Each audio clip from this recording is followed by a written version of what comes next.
Sí, uno ya sé. ¿Germán era? La persona que está explorando de atrás y que le examina con los 4 dedos dónde está el lóbulo de la tiroides. ¿Es algo que vamos a sentir fácilmente? En teoría no, solamente se percibe la palpación con el movimiento de la deglución. Por eso es que hay que pedir que degluta para saber si estamos sintiendo algo raro, ¿sí? Entonces acompaña a lo que es la faringe para el movimiento de la deglución de la nariz. Bueno, ¿y cuál era el tipo etiológico más frecuente?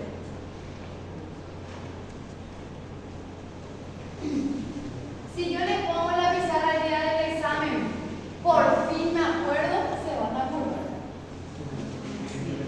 ¿Sí? Ah, muy bien. Entonces, ¿qué significaba por fin me acuerdo? Porque eso sí hago, le ayudo. Chiquitito, se dieron lo contra mi examen, no es difícil. Pero igual de repente, se les pasa los tipos histológicos y está la misma. No puedo decir papilar y que la cámara que le estoy escribiendo papilar. Por eso hablamos de las. ¿Sí? Por fin me acuerdo. ¿Qué significa por fin me acuerdo? Papilar. Fin primero. Folicular. Medular. Muy bien, anaplásico. Y de la misma forma en que se presenta el orden de incidencia. ¿Qué significa? Que es más frecuente el papilar y mirándole de atrás es el de peor pronóstico. Es peor pronóstico el anaplásico. ¿Sí? Las dos cosas que siempre es importante en la oncología. El que es más incidente, el que es más frecuente y el que es el de peor pronóstico. ¿Sí? Guarden que es en la cabeza. ¿Para qué hacíamos la maniobra de Pemberton? Si yo alzo mi brazo y de repente me falta aire y me pongo rojo, que seguramente me está pasando. Que seguramente está pasando. ¿Para qué hago esa maniobra? Para ver a parte vascular. Bocio. Não, Solo vascular. bocio. É para ver se tem a pressão vascular, para ver se o rosto Cualquier agrandamiento de tiroides se llama bocio, pero puede haber una tumoración, pero específicamente lo que dice la compañera es buscar el bocio de quién. Intratorácico, esa es la respuesta. Porque acá pues está la tiroides. Lo que me diferencia esa maniobra es que me está avisando que está intratorácico y que al alzar el brazo está causando una compresión de los grandes vasos. ¿Sí? Por eso se está volviendo cianótico y luego rubiculo. ¿Sí? Si yo les pregunto que me expliquen, me van a saber explicar, así como yo acabo de decir ahora. Claro que me van a saber explicar con sus propias palabras. Bueno, y vamos a continuar un poquitito de lo que era cabeza. ¿En cuántas partes se diferencia la de la laringe?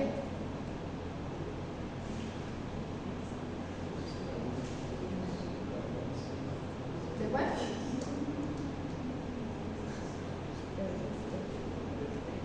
Muy bien, ¿cuáles eran?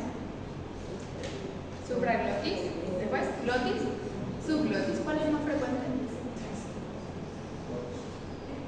Excelente. ¿Y ya saben ustedes? ¿Se ganaron cuántos puntos? 5 puntos. De cabeza y todo. Bueno, porque hay muchos temas, tengo que meter todo. Seguimos. Vamos a hablar hoy y vamos a empezar por el cáncer. Creo que puse primero el esófago. Cáncer de esófago, sí. Tratamos de hacer por orden para que ustedes no se pierdan en su estudio, ¿sí? Empezamos por cabeza y cuello, ahora vamos a bajar hacia esófago, ponemos hacia estómago, intestino delgado, vamos a hacer colon y lo vamos a subir otra vía biliares, ¿sí? Vamos a tratar de hacer orden anatómico para que no nos perdamos. Bueno, siempre en su cuadro otra vez, que me imagino que ya prepararon, para ir llenando a medida que estudian después de cada clase, hablemos de la epidemiología. ¿Qué es lo que tenemos que saber del cáncer de esófago? El cáncer de esófago también es la séptima neoplasia más frecuente.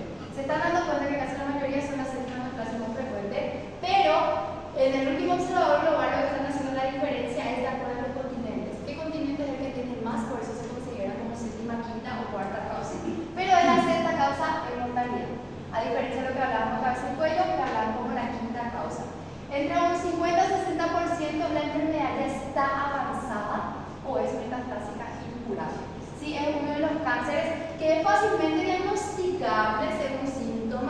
pero no fácilmente percibido, por eso hay un retraso en el diagnóstico.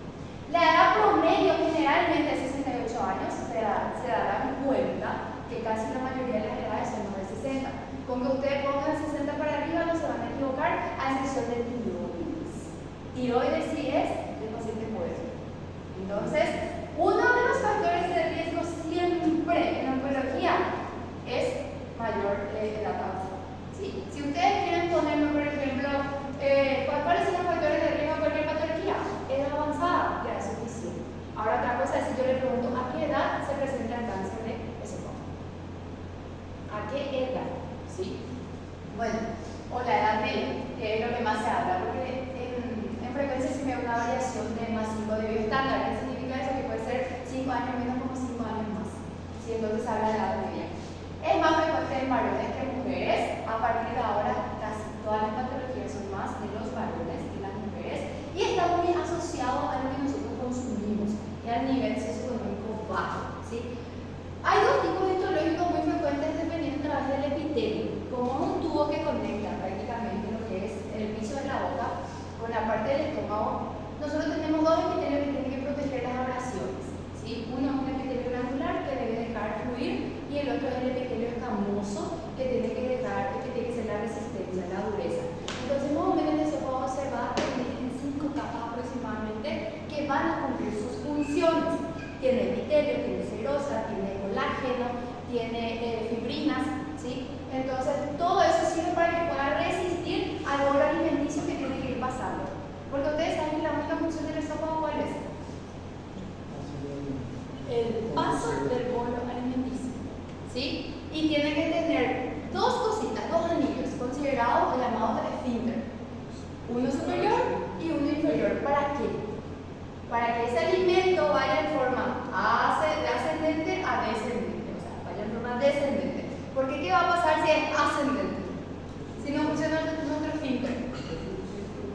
Vamos a tener los reflujos, la pirosis, y ahí vienen las primeras manifestaciones de nuestro cáncer. Y nosotros pensamos que ya es cáncer, ay, tengo reflujo, qué ardor, jamás vamos a pensar que es cáncer.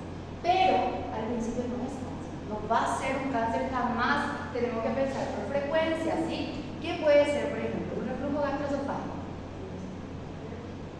¿Qué puede ser? Sí, ese es el reflujo gastroesofágico, enfermedad por reflujo gastroesofágico. ¿Qué puede ser, por ejemplo? ¿Por qué motivo? No, pero ¿por qué motivo se da reflujo? Anatomía. Puede ser una hernia hiato, excelente. Una incompetencia del esfínter, muy bien. Enfermedades como acalasias, ¿sí? ¿Qué nos puede dar ese reflujo? O sea, la consecuencia del reflujo, la enfermedad por reflujo gastroesofágico. Pero tenemos que saber el motivo, ¿sí? Y una vez que tratamos el motivo, entonces superamos la enfermedad por reflujo. Se trata la enfermedad por reflujo. Pero ¿qué pasa cuando no encontramos el motivo? La enfermedad por reflujo gastroesofágico, ¿qué hace? Hace que el jugo gástrico, que es un ácido, tenga que fluir o refluir hacia un epitelio que no tiene el mismo tejido gástrico. Entonces él tiene que sufrir una abrasión. ¿Y qué dijimos en oncología? Cuando hay un cambio de un epitelio especializado por otro especializado que tiene que soportar el medio, se llama metaplasia. Y la metaplasia escamosa, con el paso del tiempo, a medida que sufre, llega a una displasia. Y la displasia, cuando ya es avanzada y penetra la membrana basal, se llama carcinoma. Bueno, se llama carcinoma. Entonces, de esa manera es que se genera generalmente los cánceres de esófago. Al igual que también el de estómago. Hoy casi vamos a hablar en el mismo idioma entre esófago y estómago. ¿Por qué? Porque el estómago también tiene el esfínter. Porque él no tiene el mismo jugo, el mismo jugo intestinal que tiene el intestino delgado, o sea, el duodeno, que tiene que pasar al estómago. ¿Sí? Ya hay mezclas de otros proteolíticos. Por ejemplo, ahí ya se mezcla todo lo que es el contenido del colédoco, el contenido del conducto de Wilson, todo ya se mezcla los ácidos biliares en ese lugar. Entonces, el jugo intestinal ya no es el mismo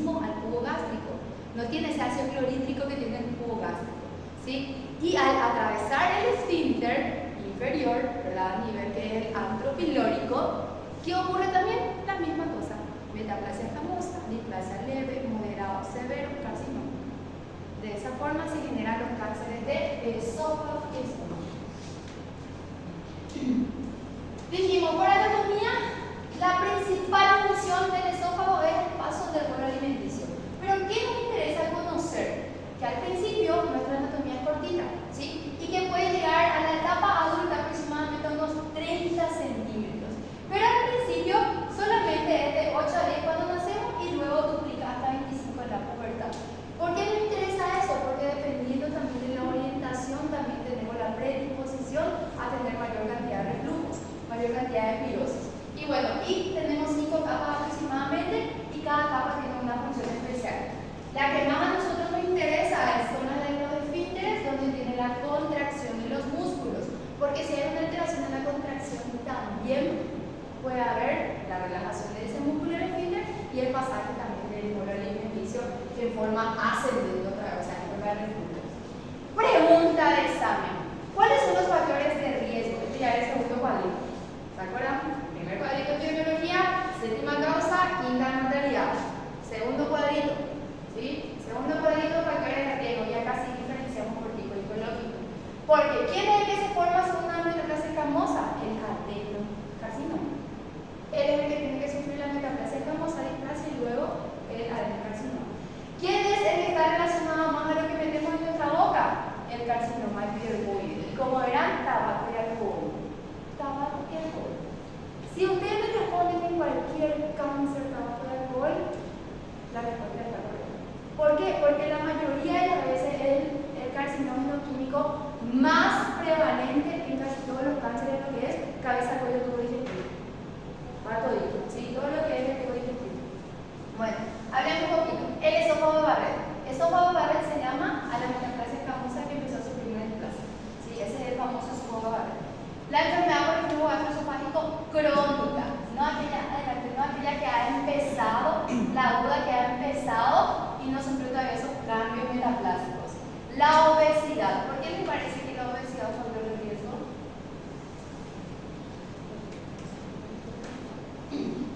¿Qué hace la grasa? Aumenta la presión intraabdominal. Entonces, hacia arriba. Favorece las hernias hiatales, permite que el esfínter se relaje, entonces hay mayor cantidad de reflujo y pirosis. Y el hecho de fumar por el tabaco. Bueno, también tenemos algunas enfermedades como enfermedades relacionadas a patologías hematológicas, que son la anemia ferropénica como el Blammer-Vinson, que son enfermedades autosómicas dominantes que se caracterizan también por una triada, ¿sí? Asociada a una anemia ferropénica y también tiene otras patologías como la displasia que se genera a nivel del esófago. Tenemos también la quilosis, que es una enfermedad dermatológica que está asociada a una disfagia, ¿sí? Que son todos hereditarios. La relación de virus, como el virus del HPV, especialmente el 16 para el cambio epidermoide, las enfermedades celiaquías y los divertículos y las telarañas. Y la alimentación en sí, porque la alimentación con alto contenido graso, con alto contenido ácido, favorece también a los reflujos y a las pirosis. Entonces hace su cambio metaplásico. Pregunta de examen. Signos y síntomas se clasifican por efectos locales, circundantes y metastásicos. Los locales siempre empiezan por lo que va relacionado a lo que es la función de nuestro esófago, o sea, la alimentación, la deglución. Empezamos por tener disfagia, pero ¿a qué? Primero a contenidos grandes, ¿sí? Primero tenemos que tener una disfagia a sólidos, pero cuando ya hay una duración que ya prácticamente cierra la luz del esófago, ¿a qué ya vamos a tener después disfagia? A contenidos líquidos. Entonces la disfagia es progresiva, primero a sólido y luego a líquido. No que no se equivoquen en el examen porque le dieron disfagia. Todos tenemos disfagia, los que tenemos tumores de cabeza, del cuello, esófago, estómago, todos tienen disfagia. Pulmón y todo da disfagia. Si es que comprime la zona del esófago, ¿sí? Pero la disfagia es progresiva, empieza por sólido, no puedo más tragar carne, después ya no puedo más tragar pastas y después ya no puedo más tragar un caldito de verdura, ¿sí? Es progresivo. Pérdida de peso y anorexia es un síntoma local, ¿cierto? Por el bolo alimenticio que ya no estamos más consumiendo, pero si nos damos cuenta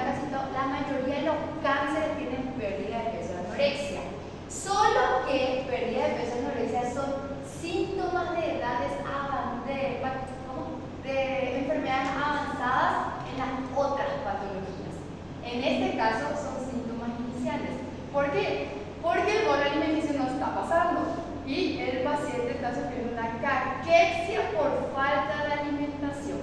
Inclusive muchas veces ni la saliva no se puede tragar. Anemia ferropénica debido a que no nos nutrimos, o minofagia debido a que hay un reflujo y eso puede haber una comunicación también hacia la trompa de Octavio, la regurgitación de los alimentos.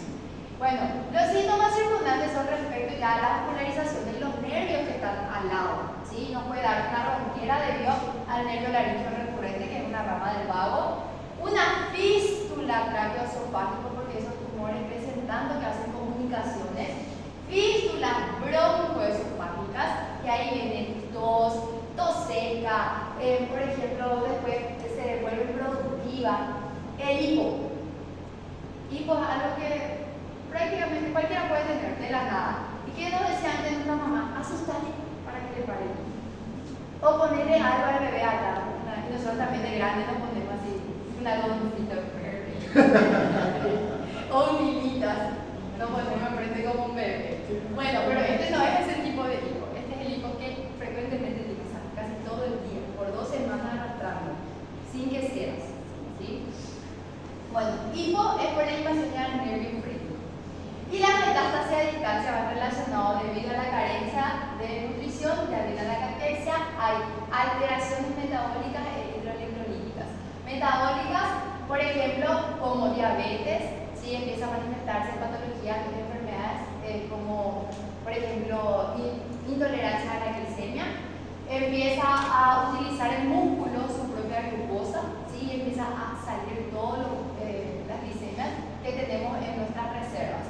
La hipercalcemia como parte de la alteración hidroelectrolítica, pero también puede haber hipercalemia, ¿sí? O sea que puede haber altos niveles de potasio como bajos niveles de potasio. Como hay consumo todavía de líquido, podemos tener un poco de sodio, pero a la larga se vaya alterando también. Hipernatremia o hiponatremia. Aparece el dolor por la invasión a los nervios, la disnea por las fístulas y la ictericia por las carencias. ¿Sí? Empieza a faltarnos todo como síntomas de metástasis a distancia y relacionados también, por ejemplo, la ictericia está relacionada a la invasión también al hígado, ya que empieza a alterarse perfil hepático. Signos y síntomas son sus otros cuadritos. Y quiero que se acuerden de esta imagen. Se llama triada de Horler. ¿Qué tiene? Tiene una anhidrosis. ¿Qué quiere decir eso? No lagrimea. Tiene una tos palpebral. ¿Qué quiere decir eso? Le hace ojitos todo el tiempo. Pero no es porque le está llamando la atención. Le hace ojitos porque cayó el párpado, ¿sí? Por alteración de los nervios. Y tiene una miosis. Si cerramos los párpados, ¿qué hace la pupila? ¿Se dilata o se achica? En teoría tendría que dilatarse, ¿verdad? En este caso se achica. Tenemos una miosis en vez de una dilatación.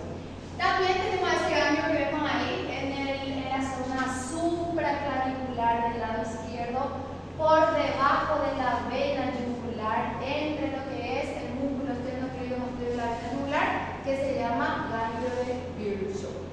Si el ganglio de Virchow es una señal metastásica de cualquier tumor del tubo digestivo, especialmente el estómago, pero también puede ser del esófago, puede venir del páncreas, puede venir del ovario, puede venir de la mama, ¿sí? Pero es característica del tubo digestivo. Es un signo de metástasis.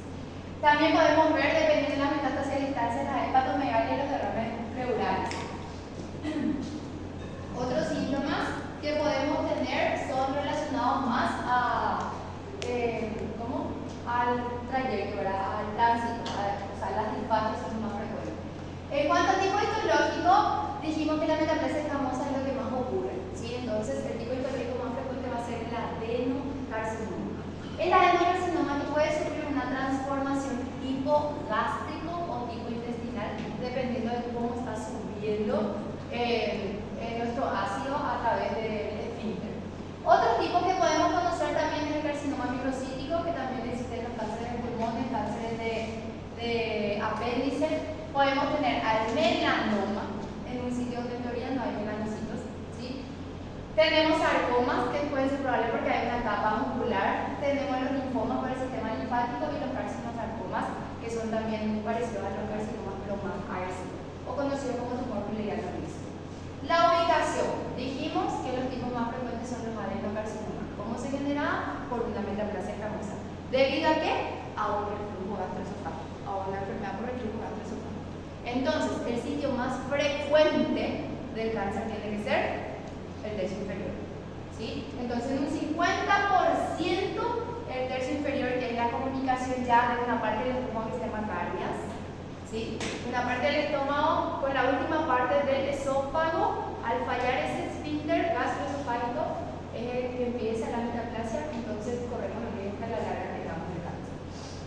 El 40% es el tercio medio y el tercio superior es muy bajito. ¿Cómo hacemos el diagnóstico? Y utilizamos un medio de estudio. Si tenemos disfagia que empezó por lo sólido, luego progresó más de 2 semanas y va avanzando a lo líquido, o tenemos alguna ronquera, o tenemos hipo frecuente que no se ve fácilmente, o estamos perdiendo de peso en 2 semanas más de 5 kilos, que ya es demasiado mucho cuerpo. Tenemos que primerito pedirle un estudio imagenológico, ¿sí? Una endoscopía. Con la endoscopía prácticamente en el 98% ya se mira el líquido, ¿sí? Pero no podemos confirmar 100% si no tenemos qué cosa, biopsia. Y ahí metemos una biopsia que puede ser incisional, o que debe ser incisional. ¿Por qué? Porque una biopsia excisional no se hace al inicio. Son patologías que generalmente tienen compromisos vasculares y nerviosas alrededor que no podemos agarrar y quitar toda la extensión de la enfermedad. Entonces, para confirmar el diagnóstico yo necesito la endoscopía más la biopsia. Y la biopsia es incisional. ¿Cuántos pedazos más o menos me trae el aparato que me biopsia endoscópicamente? Entre 6 y 8 pedazos. Que ya es suficiente para conocer el tipo histológico. ¿Sí? ¿Cuál es el riesgo de estos estudios? El tumor sufre algo que se llama angiogénesis. Entonces el riesgo es sangre. Puede haber un sangrado masivo, puede pasar ese sangrado a los pulmones, una aspiración y se va todo al mierda del paciente. O sea que no un estudio sencillito en este caso. No un estudio que yo mira, no, mira, tengo ese y ya está. No. Debido a que es una masa que tiene mucho proceso angiogénico, puede llegar como primera complicación el sangrado inversivo. Si nosotros vemos la endoscopía que ya hay cambios muy parecidos al esófago de Barrett, o sea, la metaplasia, ese paciente es un paciente de control. Sí o sí cada 3 a 5 años debería de hacerse una endoscopía, porque es un paciente altamente probable que puede llegar a tener un cáncer. Pero los que ya tienen displasia desde bajo grado, ¿sí? Es ideal de hacer un tratamiento ablativo. ¿Qué significa eso? Quemar. Quemar ya el cambio displásico que hubo. ¿Sí? ¿Para qué? Para que obviamente no dejemos progresar, porque es lo único que sabemos que va a avanzar. Esto no va a retroceder. ¿Sí? Para que no avance y más adelante tengamos que lamentar en un diagnóstico oncológico. Y si tiene una displasia severa, lo ideal es resecar completamente la displasia. Se hace una mucosectomía, o sea, se quita toda la mucosa que está enferma y se evalúan los márgenes. ¿Sí? No es la misma resección de un cáncer. La resección de un cáncer implica quitar el órgano. Nosotros podemos vivir sin esófago, pero si tenemos un cáncer y queremos sacar, tenemos que sacar. Sí. ¿Qué le ponemos al reemplazo? La alimentación. Nosotros solo necesitamos para que pase el alimento, pero que contenga hacia abajo. Entonces, ¿a quién le necesitamos ahí? Que cumple más o menos una función, que tenga mucosa, que tenga muscular. ¿Qué órgano? Tiene mucosa muscular, glándulas. Vacío mucho tenemos encima. Intestino. El intestino es el que cumple también la función, pero que tenga que soportar medio vacío como el ácido clorhídrico. ¿Quién va a ser? ¿Delgado o grueso? El delgado. ¿Sí? El intestino delgado solemos colocar como prótesis y en muy pocas veces el intestino grueso, el colon. El que es más factible es el colon sigmoide, ¿verdad? Entonces se suele colocar también como prótesis. A ver. Bueno, en cuanto a cuadros comparativos, si vamos, el cáncer de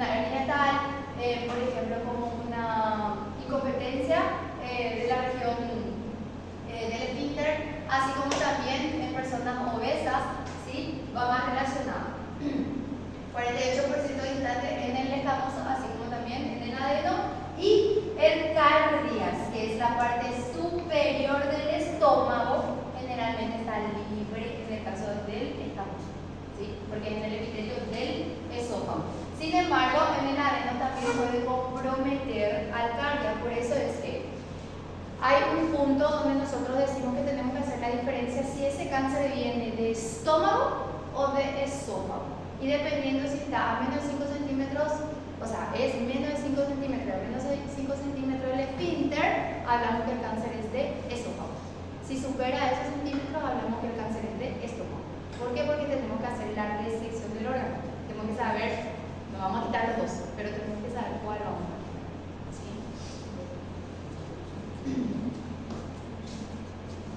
Bueno, la estadificación está por el DNM. ¿Sí? El DNM prácticamente habla del tamaño del tumor, los ganglios que invaden y también de la metástasis a distancia. Pero Sieber hizo una clasificación un poquito más fácil diferenciando justamente al cardio, ¿sí? Donde el tipo 1 es aquel que es solamente el esófago, pero en la porción distal, antes de pasar el esfínter. El tipo 2 ya compromete el cardio y el tipo 3 ya va un poquito más abajo del cardio, que es la zona subcardiaca, ¿sí? Entonces, si yo les pregunto en el examen, no les voy a preguntar DNM, ¿sí? Porque DNM todos los cánceres tienen y es más difícil. Ni un oncólogo sabe lo que es el DNM. El patólogo nomás luego nos pone T1P, bueno, en fin, ¿sí? Y nosotros realmente tenemos un estadio y no vamos al estadio nosotros, es más fácil para nosotros. Pero nadie prácticamente sabe el DNM. Tiene que saber nomás que tiene un compromiso tumoral, ganglionar y metastásico a orden estancia. ¿Qué significa la T, la G y la M mayúscula? ¿Sí? En este caso el T, L, nódulos ganglionares sería la N y M. Eso no se tiene que saber qué significa. ¿Sí? Bueno, una vez que nosotros diagnosticamos una tumoración que dio síntomas como disfagia, por ejemplo, a contenidos líquidos y está dando una ronquera llamativa a las traumas de 3 semanas, hacemos una endoscopia y diagnosticamos una tumoración y nos viene el diagnóstico adenocarcinoma de esófago. El siguiente punto es ¿hasta dónde está? ¿Sí? La estadificación. Dijimos, la estadificación vamos a completar con el DNM, pero para saber si hay nódulos comprometidos necesitamos principalmente a la tomografía. Un barrido tomográfico que contenga un contraste. ¿Por qué? Porque yo necesito contraste en un barrido tomográfico. En una paciente oncológica, ¿es relevante hacer con contraste o sin contrastes? ¿Por qué es relevante? En caso de aplicación, En caso de... Claro, en el otro también puede haber ganglio aumentado, en el sin contraste. ¿Pero qué le hace la diferencia?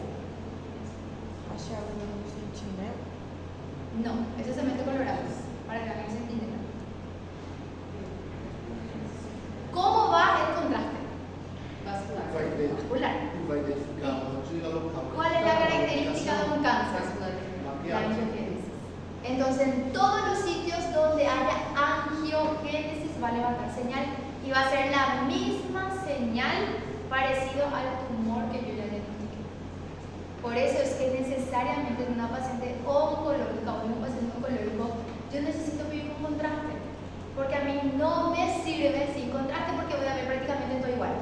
Y si yo no soy buena imagen, no voy a saber hacer la diferencia de lo que dice el doctor, porque se puede ver sin contraste. En una persona que tiene experiencia en imágenes me va a poder identificar, pero en una persona que no tiene experiencia en imágenes no va ni sin contraste, no va a poder, o con contraste muchas veces, no va a poder identificar dónde está la metástasis.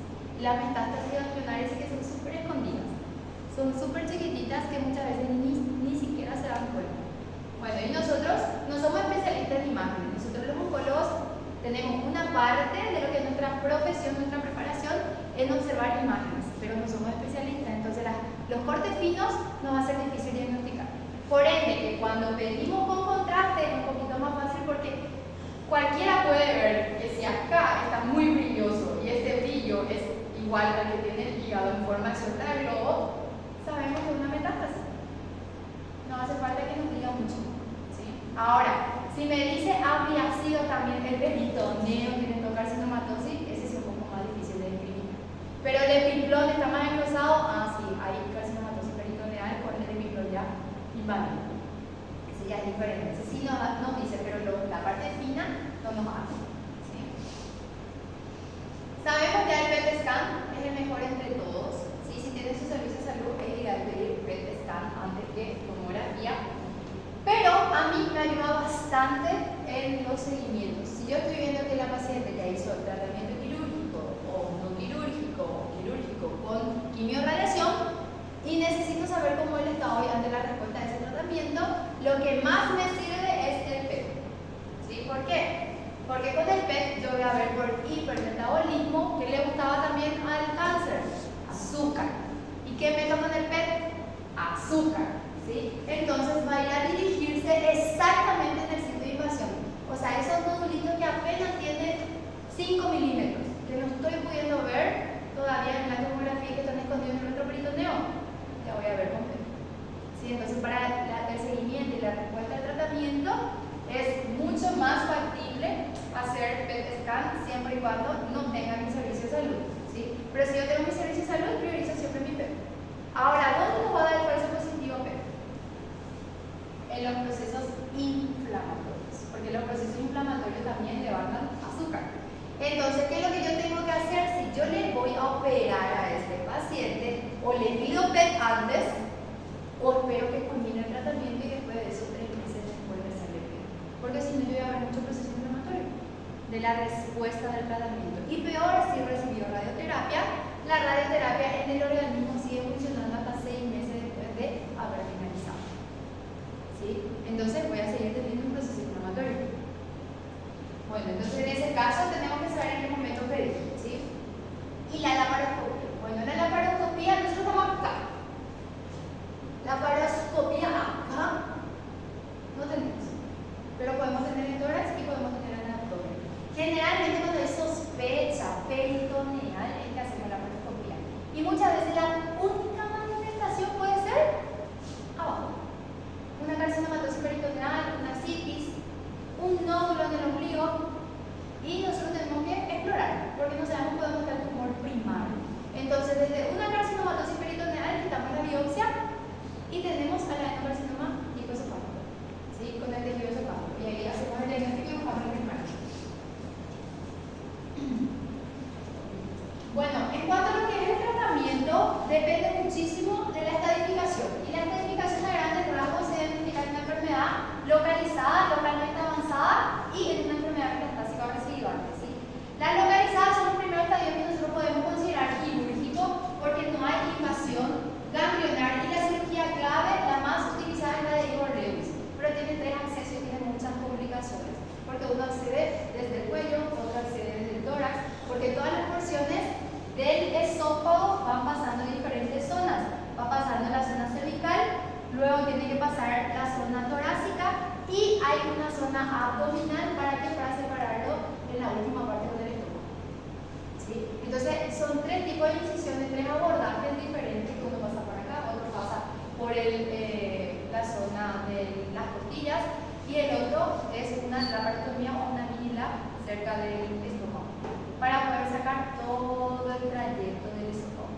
¿Sí? Cuando vamos a hacer una esofagotomía total, que es la cirugía más frecuente que se hace, porque generalmente el compromiso es mayor y hace invasión, hay que sacar los márgenes de seguridad. Ahora, si el estadio ya está localmente avanzado, o sea que es el estadio 2A, aparte de hacer esa esofagotomía, yo ya tengo que pensar que hay ganglios comprometidos. ¿Sí? Entonces ya hago algo que se llama linfadenectomía de todo lo que es el sistema linfático que se encarga del drenaje a nivel del esófago. Así que va todo por las laterales, entonces ya tengo que empezar a sacar un poco de ganglio para estudiar. Por lo que la doctora dice, si quiero reducir los riesgos quirúrgicos, biopsia de ganglio centinela. ¿Sí? Hago primero la biopsia de ganglio centinela y veo si marca. Y quito solamente el que marca. Entonces, si marca, probablemente será beneficiado un poquito más también con la quimiorradiación. ¿Sí? Y si no es posible, la ayuda es la quimiorradiación neoadjuvante y luego la cirugía. En los casos localmente avanzados como el 2B, 3 y A, aparte de la cirugía que yo puedo pensar, yo necesito primero una quimiorradiación neoadyuvante. ¿Cuál es la diferencia entre una adyuvante y neoadyuvante?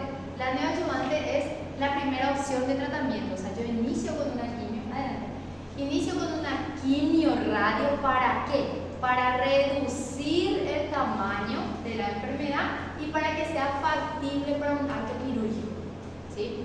La quimiorradiación adyuvante es la que ayuda a mejorar el pronóstico a largo plazo.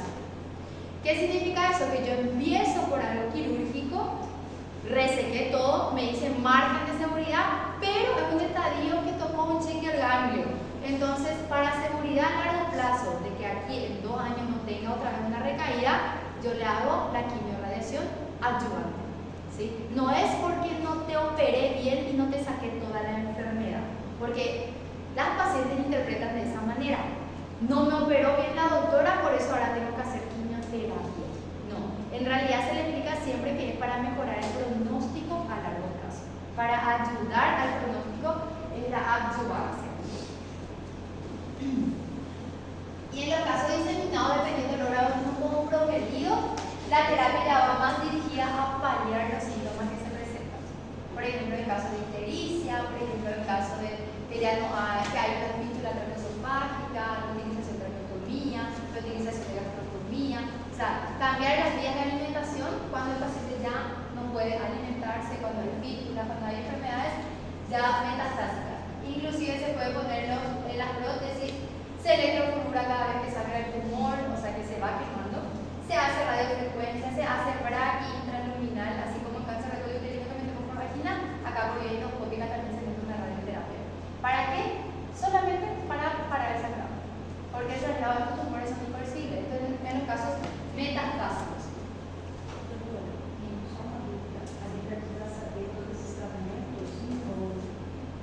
Solamente la diferenciación.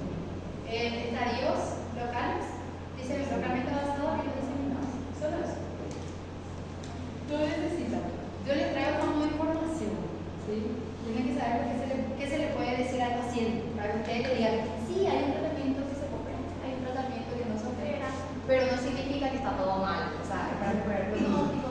Eso es lo que nosotros decimos, porque yo no soy oncóloga, cirujana oncóloga, ¿sí? Pero yo, por ejemplo, si veo un paciente oncológico que gastroesofágico, yo le voy a decir, sí, según tus síntomas, según tu avance, podés acceder a la cirugía versus a la quimioterapia y la radioterapia. O sea, le ofrezco una opción de tratamiento. Eso pues está en nuestro papel como médico general. Tenemos que saber algo para orientación. Obviamente no le vamos a decir, se te tiene que sacar todo el esófago porque se... No, ese ya es manejo oncológico. El cirujano oncólogo le dice cómo es la cirugía. El oncólogo clínico le dice qué tipo de medicamento, como en este caso, por ejemplo, si hay una sobreexpresión del HER2, tenemos que darle, por ejemplo, un pembrolizumab, o lo que tenemos que darle es una inmunoterapia, o sea, no inmunoterapia, que es el trastuzumab, ¿sí? O sea, que dependiendo, eso ya le habla el oncólogo clínico. Yo les traigo más información más porque es lo que le pregunté al paciente. ¿Sí? ¿Usted tiene que tener una respuesta? Sí. ¿Sí? No es... Usted no tiene que ser los médicos que tienen que decir, bueno señora, y yo no soy oncóloga y te tienes que ir con un especialista. No, tienen que, el primer punto, el primer trabajo que hace un médico es contener. ¿Sí? Podemos saber mucho acerca de lo que hacemos, pero si no sabemos contener, no somos buena persona, no tenemos calidad de persona. El paciente sale mal del consultorio. Un paciente que pudo demostrarle la confianza, porque qué sé yo. En mi caso, por ejemplo, mis tías, yo si estoy a punto de morir, quiero que me lleven a Canindeyú, cerca de mi sobrino, el doctor Nicolás, que va a hacer la cirugía de cualquier cirugía. ¿Sí? Y si yo tengo un cáncer, que me lleve a Canindeyú junto a mi sobrina. Y puede tener cáncer de esófago, yo ni siquiera hago esa cosa. Pero ella sabe que yo soy oncóloga, ginecóloga, pero ella relaciona. Entonces te dan esa confianza. Y lo máximo que yo le puedo hacer a mi familia es contener. Porque yo no soy especialista. Hace poco me tocó, un tío tiene cabeza y cuello diagnosticado porque un día nomás debajo de la lengua sintió un nódulo que le molestaba. Y un otorrino le hizo la biopsia. Un otorrino. Y la biopsia viene sarcoma. y ya. Cáncer, obviamente. Ya me preguntan a mí y yo, ay, ¿verdad? Sarcoma y encima el más complicado. ¿Cómo decirle que si yo sé que el sarcoma en útero luego es altamente recaíble, que cada tanto lo superan? Imagínense lo que puede ser también arriba, ¿verdad? Yo nomás hice alusión de eso. Imaginen. Pero obviamente le dije, bueno, tranquilo, hay que hacer esto, hay que hacer lo otro, ¿verdad? Hay que seguir los pasos de la planificación, hay que hablar el tema de que hay que confirmar, porque puso 3 diagnósticos, había dudas diagnósticas, hay que hacer una revisión de lámina, hay que hacer un estudio muy específico que se llama tal cosa, y bueno, y de acuerdo a eso, voy a preguntar al especialista qué más se puede hacer. Sí, pero ya le contené esa desesperación que tiene esa persona, o es en mi caso, mi familia, ¿verdad? Que tenía esa desesperación. Entonces ahora por lo menos ya se va a hablarle sin temor quizás, ¿verdad? Pero un poco más tranquilo al médico y con conciencia. ¿Por qué? Porque al principio están en shock, no saben ni qué preguntar, no saben ni cómo seguir, no saben si va a comer, si va a saltar, si va a llorar, si va, no saben. ¿Sí? Entonces nuestra función como médico es contener. Primer punto, contener a los pacientes oncológicos especialmente. Y cualquier otro paciente también con endometriosis o cualquier patología es contener. Otra pregunta de examen, factores pronósticos. En todos los cánceres, los factores pronósticos son demasiado importantes. ¿Qué cambia el pronóstico siempre? El tipo histológico. Si nosotros estamos hablando, por ejemplo, un neuroendócrino, que es un tipo histológico agresivo, en un sitio donde no hay células para un neuroendócrino, obviamente va a empeorar el pronóstico. Si estamos hablando de un sarcoma, en un sitio que generalmente el músculo no cumple tanta función, obviamente va a empeorar el pronóstico. Entonces, primer punto, el tipo histológico, si me ponen en su examen, ya es suficiente. Segundo punto, los grados de diferenciación. No es lo mismo hablar de un levemente diferenciado que un pobremente diferenciado. O un bien diferenciado, como es la nomenclatura hoy, que un pobremente diferenciado. ¿Sí? Entonces, el grado histológico. Grado de invasión tumoral sería el grado histológico, afectación del nódulo. Cuando ya cambia de T a N, generalmente nos habla de que ya no es más localizada la enfermedad, sino que ya estuvo invadiendo, por más que sea ahí cerquita, ya está invadiendo. La presencia de tumor residual ante una cirugía. Bueno, pensamos que era quirúrgico, un estadio 1B, le operamos. Pero al final los márgenes vinieron todavía comprometidos a más de 1 milímetro, 1 centímetro, 2, 3 milímetros, o sea, sigue habiendo un tumor residual. ¿Quitamos toda la enfermedad? No, ahí no quitamos todo, entonces empeora el pronóstico. ¿Sí? Número de ganglios afectados, en este caso sí importa la cantidad que se quita de ganglios.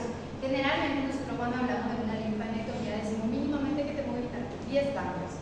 Si no estamos quitando 10 ganglios estudiados, prácticamente nuestra linfanectomía no es fidedigna, ¿sí? Porque cualquiera de esos ganglios localizados, y peor todavía en esta zona que son de mucha cadena ganglionar, porque ¿se acuerdan que hace todos los niveles que tenemos? Es rápida la invasión de mucha cadena ganglionar, entonces puede ser que la diseminación a distancia sea mucho más probable y mucho más rápida. Y acá sí importa el tamaño, ¿sí? Porque es un órgano que no es tan expansible, que no es tan insoportable como para contenerle más ahí adentro al tumor, sino que él va a invadir a medida que crece más. Más de 5 centímetros se vuelve más peligroso. El tipo histológico, el de mejor pronóstico es el epidermoide, la edad, en la mayoría de las veces, cuando el paciente es o muy joven para patología oncológica del adulto, de edad avanzada, es el de peor pronóstico. Por decirle, un cáncer de esófago en un paciente de 20 años. ¿Sí? Peor pronóstico. Y el estado general del paciente. Obviamente no es lo mismo tratar a un montañero que no tiene todavía patología clínica que a uno de 75 que ya puede tener diabetes, hipertensión, enfermedad tiroidea, obesidad, todas las enfermedades asociadas. Y peor si son fumadores crónicos, tabaquitas asociadas a otras enfermedades, como por ejemplo el EPOC. ¿Sí? Entonces va afectando su condición clínica. Todo eso favorece a que la patología progrese y no tenga resolución. Peor en el joven para patologías oncológicas del adulto. O sea, este tiene una media de 68 años. Esta patología. Entonces va a ser peor pronóstico para el joven. Así como tiroides, por ejemplo. ¿Tiroides es peor pronóstico si es joven? No, porque es una patología luego de personas jóvenes. 25 años a 75 años. ¿Sí?